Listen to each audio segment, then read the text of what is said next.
lo que el Señor habló con esta mujer lo podemos encontrar a partir del versículo 7, que son las primeras palabras que pronuncia el Señor con la mujer. Esa mujer salió de su aldea, de su pueblo, aproximadamente a 1 kilómetro de distancia, en Sicar.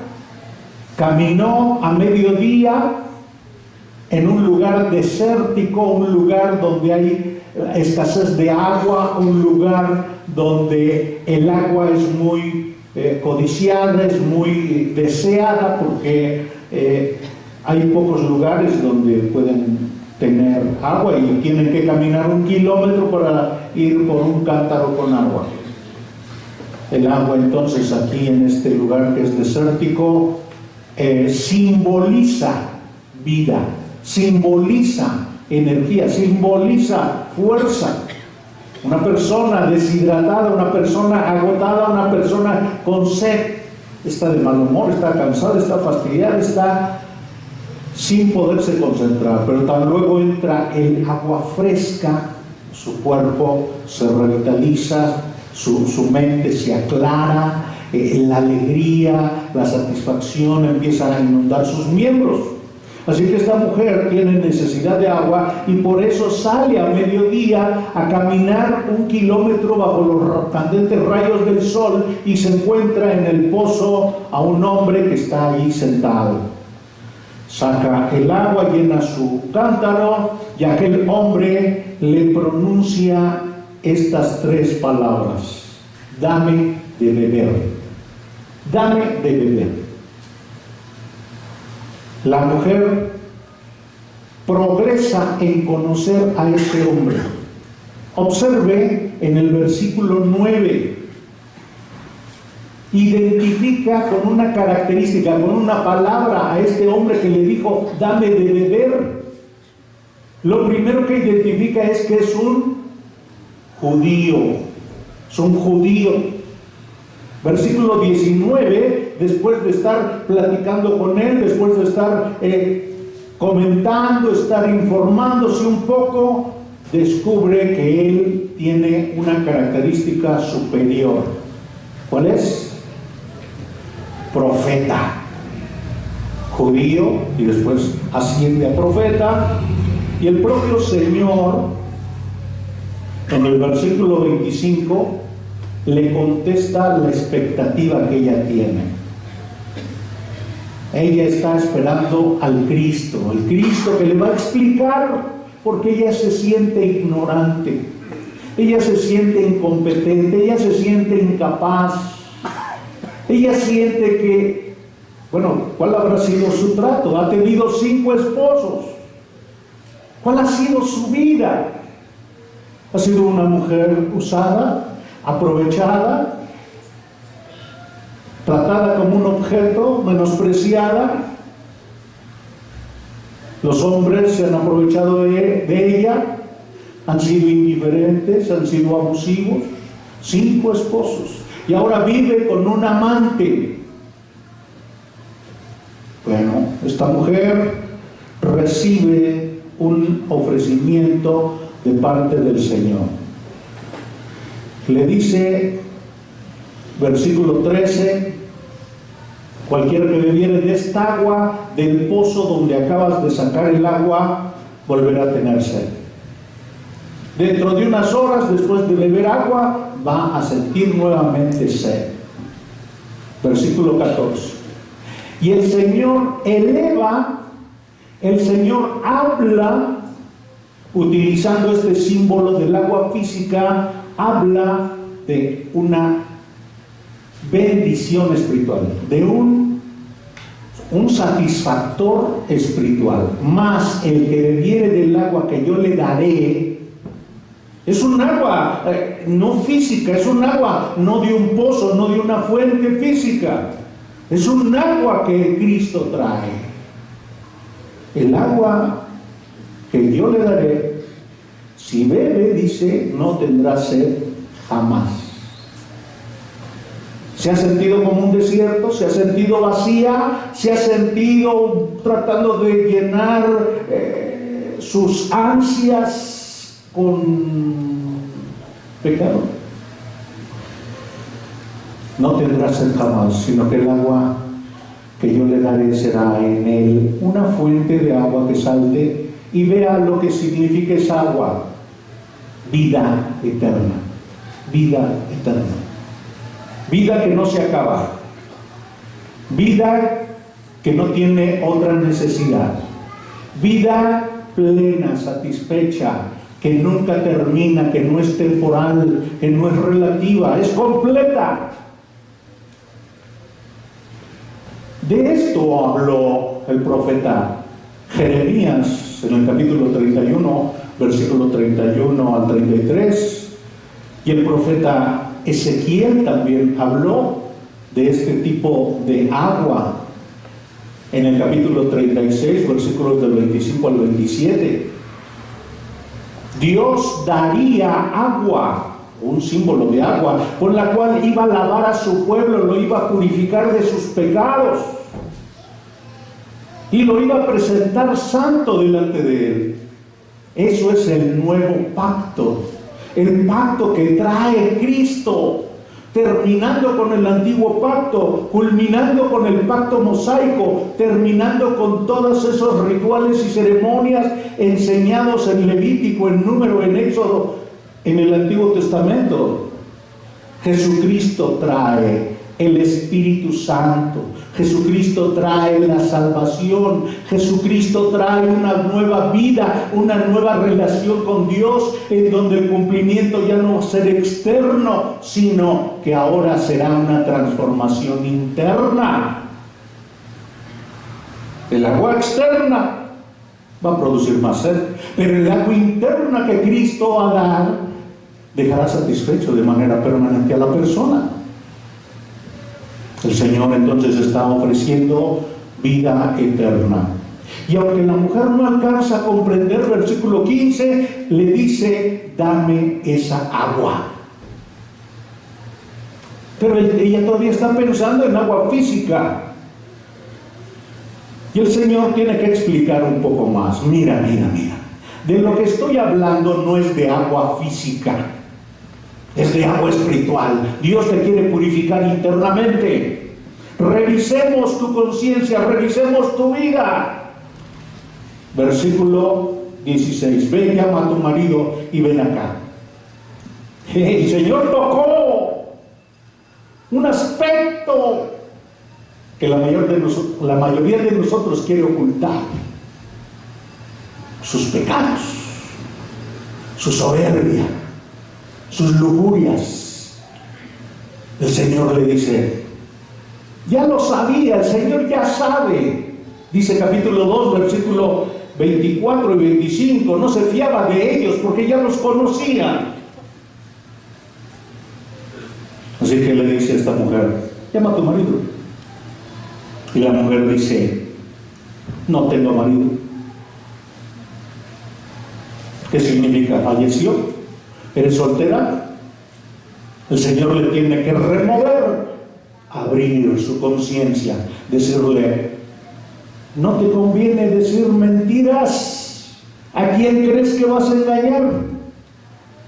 Bien has dicho, en efecto, versículo 17, no tengo marido, porque 5 maridos has tenido y el que ahora tienes no es tu marido. Y Dios aborrece el adulterio, la fornicación, Dios aborrece la unión libre, Dios está de desacuerdo con tu pecado. Esta mujer quedó desarmada. Lo que le está diciendo el Señor es la verdad. Ella tiene que aceptar: en efecto, estoy cometiendo pecado, vivo el pecado, amo el pecado, disfruto el pecado. Por eso lo reconoció. Tú hablas mensaje de Dios, eres profeta. ¿Cómo sabes eso? ¿Qué diferencia? ¿Qué diferencia con lo que hizo Nicodemo? Nicodemo, Dios le dijo, el Señor Jesús le dijo: si no naces de nuevo no puedes ver el reino de los cielos. No puedes ver. a Cristo como tu Dios, como tu Rey. No puedes ver a Cristo como el objeto de tu amor, de tu deseo. No puedes ver la gloria de Cristo. No quiso aceptar, que amaba más sus rituales, que amaba más su pretendido conocimiento intelectual, espiritual, ceremonial. Era maestro de Israel, versículo 10, capítulo 3, 10. ¿Cómo iba a aceptar que él era un vil ignorante, un pecador que necesitaba perdón de Dios? Él no aceptó ser bautizado con Juan, él no aceptó creer en Cristo. Eso es lo que dice el versículo 11. De cierto te digo, que lo que sabemos hablamos y lo que hemos visto testificamos, y no recibís nuestro testimonio. Si os he dicho cosas terrenales y no creéis, soberbio, endurecido, crees que sabes. ¿Qué diferencia? ¿Qué diferencia? Defender sus pecados y esta mujer aceptarlos. Esa es la gran diferencia. ¿Por qué la gente no viene a escuchar el Evangelio de Cristo? Porque aman sus pecados. Dice el Evangelio de San Juan capítulo 3, versículo 20. Porque todo aquel que hace lo malo aborrece la luz y no viene a la luz para que sus obras no sean reprendidas. No quieren experimentar el dolor de abandonar sus pecados. No quieren aceptar la vergüenza, que son viles. Son soberbios, orgullosos, desafiantes a Dios, rebeldes, obstinados. Esta mujer estuvo dispuesta a aceptar que Jesús decía la verdad. Así que el Señor se presenta con ella y el versículo 26 le dijo: yo soy el Cristo. ¿Estabas esperando al Cristo? Bueno, yo soy el Cristo, el que habla contigo. El Mesías, el Redentor, el Salvador está allí, vestido como un carpintero, quemado por el sol, cansado, tiene sed. No dice el texto si en efecto bebió el Señor agua, pero eso es lo que solicitó desde el versículo 7. Dice entonces el texto que llegaron los discípulos y pudieron oír solo la parte final: Jesús es el Cristo. Ella estaba esperando al Cristo. En este texto no dice que la mujer se arrodilló, adoró, reconoció a Jesús como su Señor y su Salvador, pero en el contexto eso es lo que sucedió. ¿Por qué? Por lo que leemos a continuación. Una persona que ha sido transformada en su interior, en lugar de defender su pecado, empieza a defender a Cristo. En lugar de ocultar su vergüenza, está dispuesto a ser exhibido en su vergüenza con tal de que Cristo sea afamado. Y esta mujer eso es lo que hace. Versículo 28. Entonces la mujer dejó su cántaro. Esta palabra dejó habla de un propósito. Esta mujer no es que olvidó, no. El cántaro estaba lleno de agua y estaba pesado. Y ella tenía una urgencia. Tenía que correr. Tenía que permitir que esa agua que Cristo permitió que entrara a su interior, ahora se desbordara, ahora fluyera. Esa pasión, ese ardor, ese amor por Cristo, esa necesidad de que otras personas sepan que Cristo es el Salvador, era estorbado por el cántaro. Así que dice el versículo 28, la mujer dejó su cántaro y fue a la ciudad y dijo a los hombres: aquí hay entusiasmo, aquí hay esperanza. Aquí ya no se fija por qué van a decir las mujeres, qué van a murmurar los hombres, cómo la van a mirar. No, la mujer dice, versículo 29, la acción importante es la palabra ve. Ve. Vengan. Está subordinada la palabra ver. Vean. Vean a un hombre que me ha dicho todo. Describió mi vida. Sabe cómo soy. Yo no le platiqué nada porque ustedes saben, soy muy discreta, pero él sabe todo. Abrió mi vida y me la describió. Vengan, véanlo. Y ella sabe que tiene mala fama. Como una pecadora se va a convertir en una maestra de verdades espirituales. Una mujer que ha sido con un hombre, con otro hombre, con otro hombre, con otro hombre, con otro hombre, y ahora anda en pecado, vive con otro. ¿Qué enseñanza espiritual puede dar una mujer así? Pero es sabiduría que procede de Dios. Observen su pregunta. ¿No será este el Cristo? Vengan, él sabe mucho, él me describió. Él seguro que no es el Cristo, ¿verdad? ¿O cómo ven? Puede ser. Está moviendo a curiosidad. Por un lado hace una exageración, una hipérbole que se le llama en este lenguaje, porque el Señor no le explicó todo. No le dijo, mira, de niña te pasó esto y esto y esto, y de señorita esto y esto otro, y luego acá con tu primer marido. Aunque Juan está haciendo una breve reseña, realmente no nos dice que haya dicho todo el Señor, pero ella está siendo un poco exagerada. Pero su pregunta está moviendo a las personas para que tengan curiosidad. Es como si hubiera habido en este momento una gran explosión a distancia y se simbran las paredes. Y entonces, ¿qué hacen las personas en sus casas? Salen. ¿Dónde? ¿Dónde? ¿Qué pasó? Algo parecido sucedió.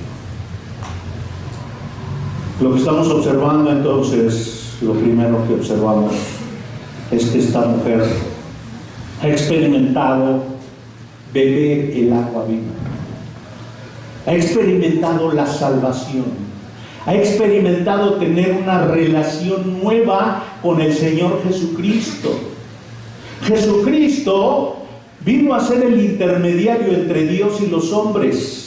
No hay otro intermediario. Hay un Dios y un solo mediador entre Dios y los hombres, Jesucristo, hombre.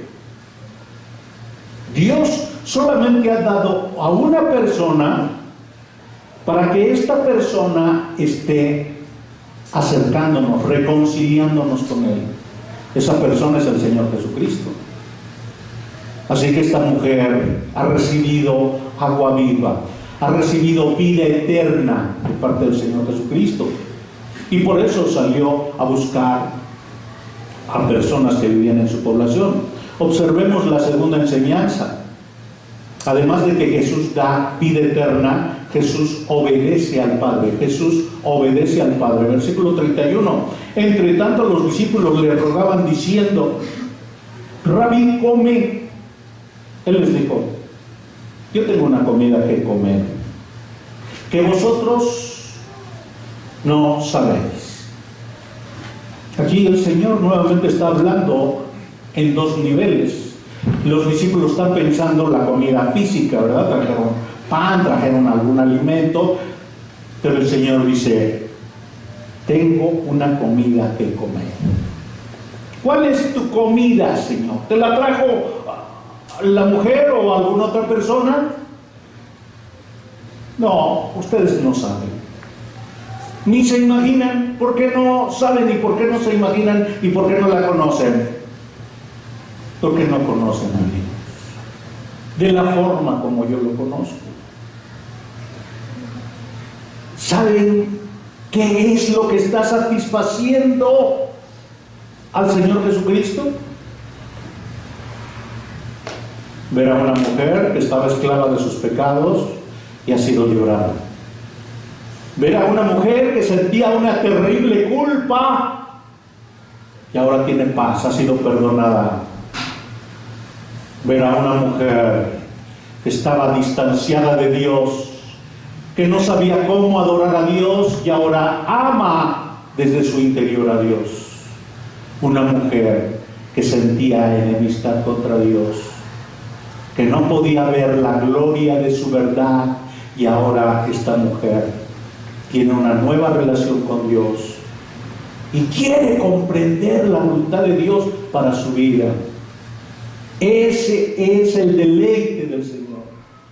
Que un extraviado ha sido encontrado, que un perdido ha sido encontrado, que alguien que estaba cautivo, esclavizado, prisionero por sus pecados, por sus mentiras, por su orgullo, por su pecado, ha sido librado de esa esclavitud. La comida del Señor Jesús es hacer la obra del Padre. El hacer tu voluntad, Dios mío, me ha agradado, y tu ley está en medio de mi corazón. Salmo 40, versículo 8. El rey David pronunció estas palabras que simbolizan lo que había en el corazón del Señor Jesús. Esto realmente existe dentro del corazón de todo creyente genuino. El creyente genuino, más que estar preocupado por qué dirán las personas, está preocupado por qué dirá Dios, cómo lo está viendo Dios. El Señor dijo: así os digo que hay gozo delante de los ángeles de Dios por un pecador que se arrepiente. Lucas 15:10. Porque el Hijo del Hombre vino a buscar y a salvar lo que se había perdido. Lucas 19:10. Su deleite, su placer, su satisfacción no está en el alimento físico. En efecto, su cuerpo necesita vitaminas, minerales, necesita comida, pero su alma, su corazón está lleno de alegría, porque Dios lo mandó a la tierra a buscar al pecador para llamarlo al arrepentimiento. Y cuando una persona finalmente renuncia a su pecado, viene en humildad a pedir perdón a Dios, en ese momento esa persona es aceptada por Dios. A toda persona que viene a Cristo, Cristo nunca le echa afuera. Observe por favor Lucas capítulo 15 y note cómo aquí el Señor ejemplifica lo que Él está disfrutando. Tiene el mayor gozo al ver un alma que ha sido rescatada de las fauces del infierno. No importa el hambre, no importa la sed, no importa la pobreza, no importa el cansancio, no importa el desvelo, no importa la distancia, no importa nada. Este placer no tiene precio. Que una persona, un matrimonio, reciban un hijo, ¡uy, qué alegría! Un pedacito de persona que va a crecer y se va a convertir en alguien tan grande o quizá más grande que el que tenemos al lado, con inteligencia, con juicio, con decisiones, obras que va a realizar. ¡Qué maravillosa es la vida de un bebé dentro de un matrimonio! Pero ese bebé físicamente va a morir. Pero lo que acaba de hacer el Señor es vida eterna, una vida que nunca termina. Así que observemos cómo el Señor ama a estas personas, por eso la fue a buscar. Lucas 15:4. ¿Qué hombre de vosotros, teniendo 100 ovejas, y pierde una de ellas, no deja las 99 en el desierto y va tras la que se perdió hasta encontrarla? Y cuando la encuentra, la pone sobre sus hombros. ¿Y cómo está? Gozoso. Y al llegar a casa reúne a sus amigos y vecinos diciéndoles: gozaos conmigo porque he encontrado mi oveja que se había perdido. Así sucedió con usted. Pudo observar cuando fue perdonado, cuando fue recibido por Cristo, cuando fue aceptado así como estaba, embarrado de sus pecados, que Cristo estaba gozoso. Porque estuvo dispuesto a humillarse, porque estuvo dispuesto a aceptar su vergüenza de ser un pecador perdido y ruin. El Señor se goza. Regresamos a Juan capítulo 4, versículo 33. Entonces los discípulos decían unos a otros: ¿y habrá traído a alguien de comer? Jesús les dijo: mi comida es, vean aquí, que haga la voluntad del que me envió y que acabe su obra. ¿Cuál es la voluntad del que lo envió? La obra de la voluntad, la obra del que lo envió. ¿Quién lo envió? El Padre. El Padre envió a Cristo para que todas las personas honren al Hijo como honran al Padre. El que no honra al Hijo no honra al Padre. Juan capítulo 5, versículo 23. Todos deben venir en humillación a reconocer el señorío de Cristo. Y hay de aquel que no lo quiere honrar, porque el que no honra al Hijo no honra al Padre. Y dice: su comida es hacer la voluntad de su Padre. Venid y anunciar la salvación. Personas, arrepiéntanse porque el reino de los cielos se ha acercado. Crean en el Señor Jesucristo y tendrán vida eterna. Y dice el Señor que acabe su obra. ¿Cuál es la obra que el Padre quiere que Cristo haga? Juan 5:30. Porque no busco mi voluntad, sino la voluntad del que me envió, la del Padre. ¿Cristo vino voluntariamente? Sí. ¿Pero el Padre le ordenó? Sí. ¿Por qué? Porque el Padre y el Hijo son uno. Porque las obras que el Padre me dio para que cumpliese las obras mismas que yo hago. Juan 5:36. Juan 17:4. El Señor, antes de ser llevado a la cruz, en su oración final dijo: he acabado la obra que me diste que hiciese. El Señor Jesucristo vino para obedecer. Se honra a Dios en la medida que se obedece. No se honra a Dios en la medida que no se lee su palabra. Al no leer su palabra no se sabe cuál es su voluntad. Al no conocer su voluntad no se le puede obedecer. El principio de obediencia a Dios es estudiar su palabra, conocer su voluntad, por lo tanto obedecerlo. En Juan capítulo 19, versículo 30, búsquelo por favor. Juan 19:30. El Señor está crucificado, son los últimos alientos que tiene, está colgado, ha estado agonizando durante 3 horas. Y dice Juan 19:30, cuando Jesús hubo tomado el vinagre, dijo: consumado es. Esta es la obra de Cristo. Esta expresión consumado es la palabra tetelestai. Consumado es. Te obedecí hasta el final, Padre.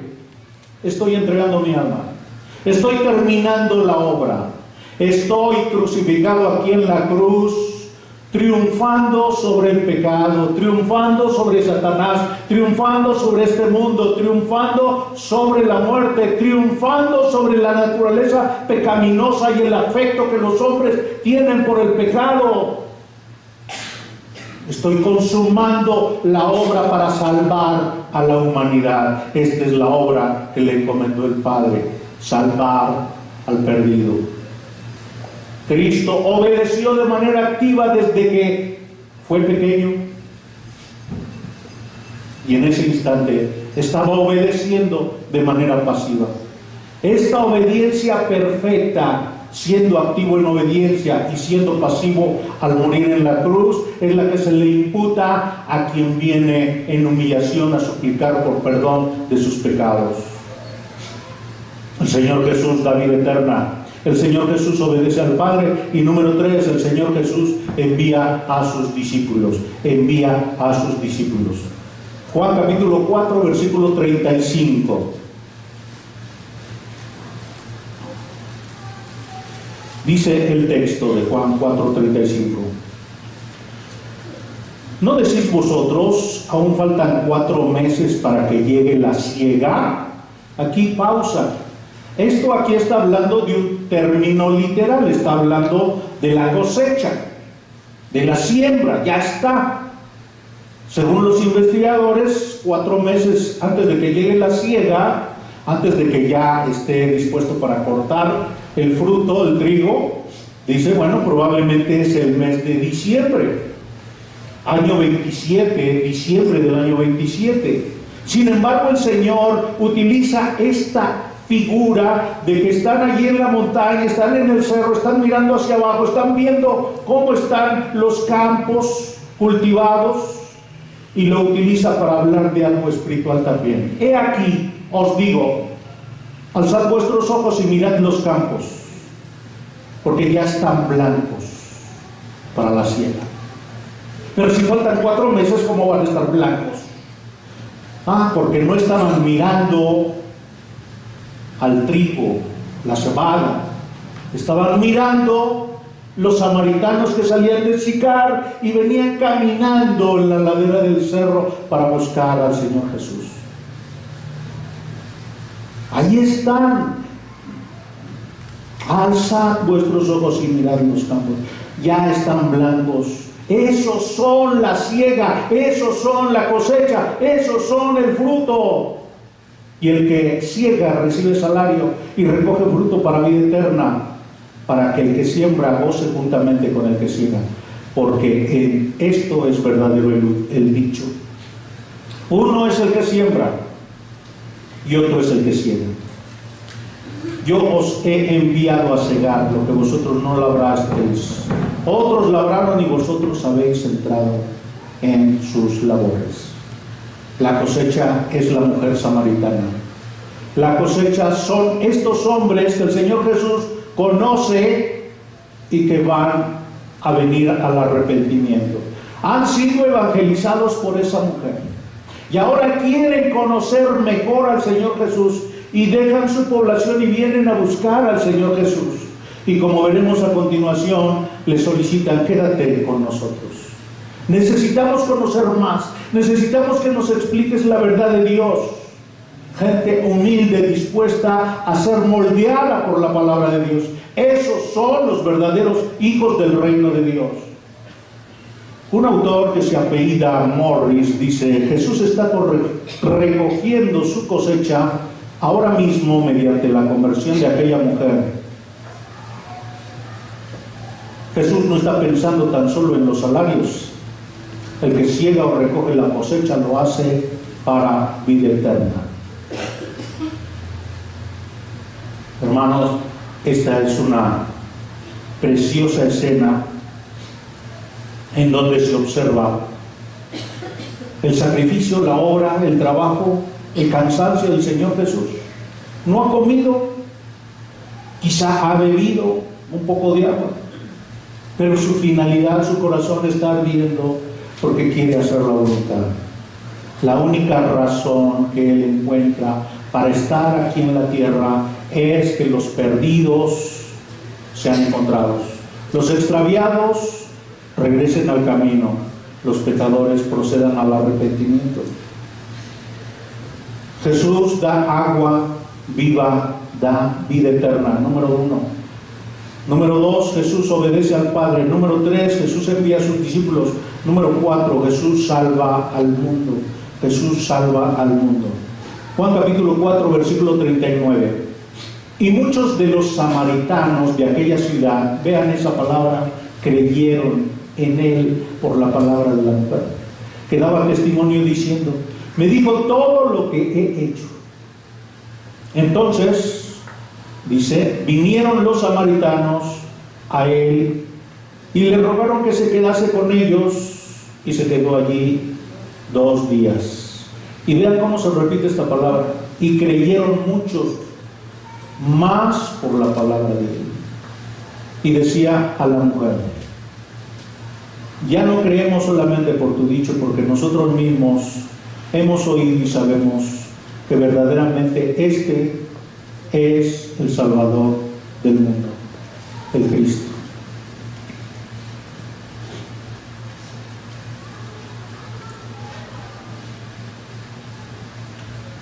Los samaritanos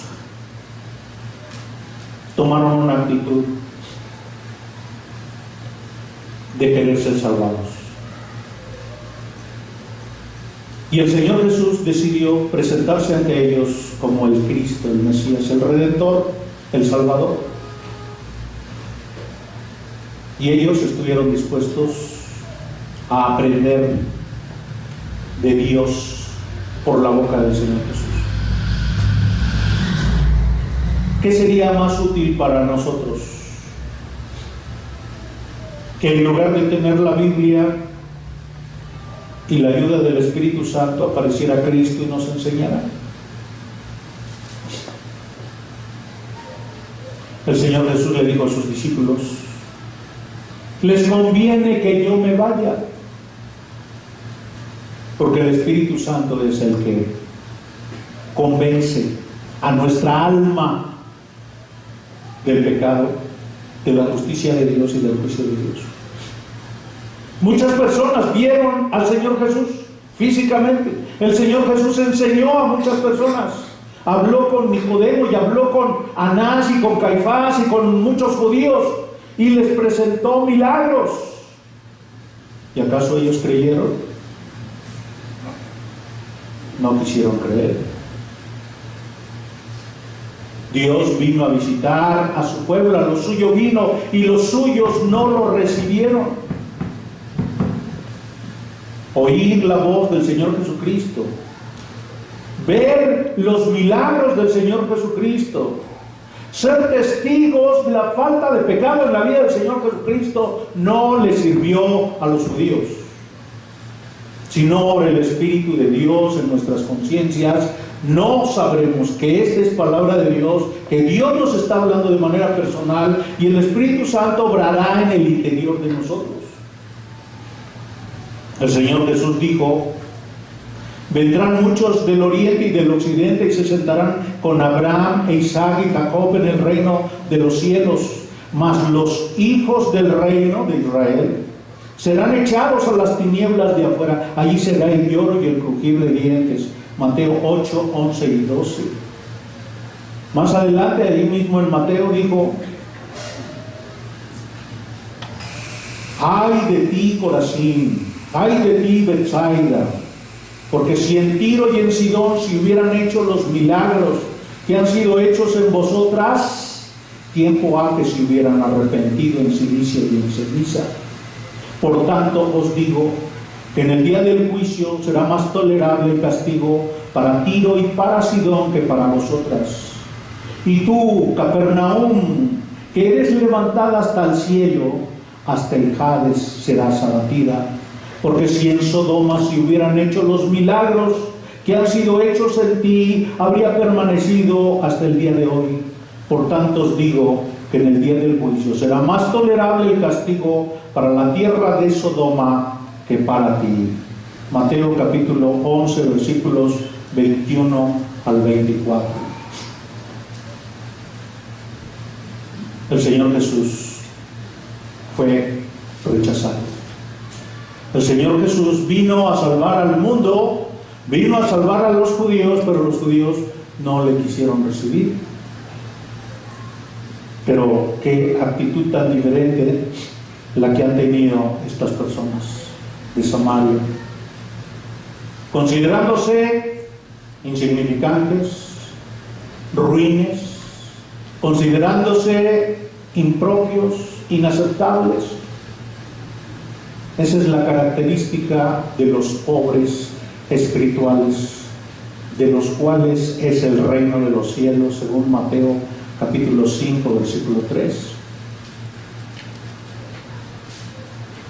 ¿De qué son salvados? ¿De qué son salvados estos hombres? Son salvados de la justa ira de Dios. Son salvados del poder que el pecado tiene sobre ellos. Son salvados de la muerte. Esto según Romanos 1:18, 3:9 y 5:21. Son salvados de su esclavitud al mundo, a la carne y al diablo, según Juan capítulo 8, versículo 23 y 24. Son salvados de la culpa, la angustia y el miedo, según Romanos capítulo 8, versículo 15, según de Timoteo 1:7. Son salvados de los pecados que les esclavizan, según Efesios capítulo 4, versículo 17 y 20. ¿Para qué son salvados? Para separarse de su unión al pecado y ser unidos a Cristo. Todo creyente es unido a Cristo. Esta unión espiritual, esta unión invisible, se le conoce como integrado al cuerpo de Cristo. La iglesia de Cristo es el cuerpo de Cristo, según 1 Corintios capítulo 12, versículo 13. ¿Para qué son salvados? No solo para estar unidos a Cristo, sino para adorar a Dios, para edificarnos unos a otros, para evangelizar al mundo, para obedecer a Dios. Dios ha sido muy misericordioso con todos nosotros, nos ha venido a buscar para salvarnos. Y por eso venimos todos los domingos a adorarlo, a cantarle, a reconocer que Él es bueno, que no hubo necesidad de ninguna buena obra para que Él nos salvara. Él es misericordioso, Él es así, Él es el Dios de gracia. Él estuvo dispuesto a ofrecer la vida de su Hijo, en quien tiene complacencia. Jesucristo es Dios encarnado. Jesucristo es el Hijo de Dios, en quien el Padre tiene complacencia. Que Dios nos ayude para continuar adorando a nuestro Señor Jesucristo. Oremos. Padre, te alabamos y te damos gracias por tu palabra, porque nos permites ver que en efecto, igual que estas personas, nosotros necesitamos de ti. Queremos continuar siendo moldeados por tu preciosa palabra bajo la guía de tu Santo Espíritu. Te agradecemos que hayas transformado nuestra parte interna para que ahora, en lugar de amar al pecado, te amemos a ti. Ayúdanos, Padre, a vivir buscando tu deleite y tu gloria. Castillo fuerte es nuestro Dios, defensa y buen escudo. Con su poder nos librará en este trance agudo. Con furia y con afán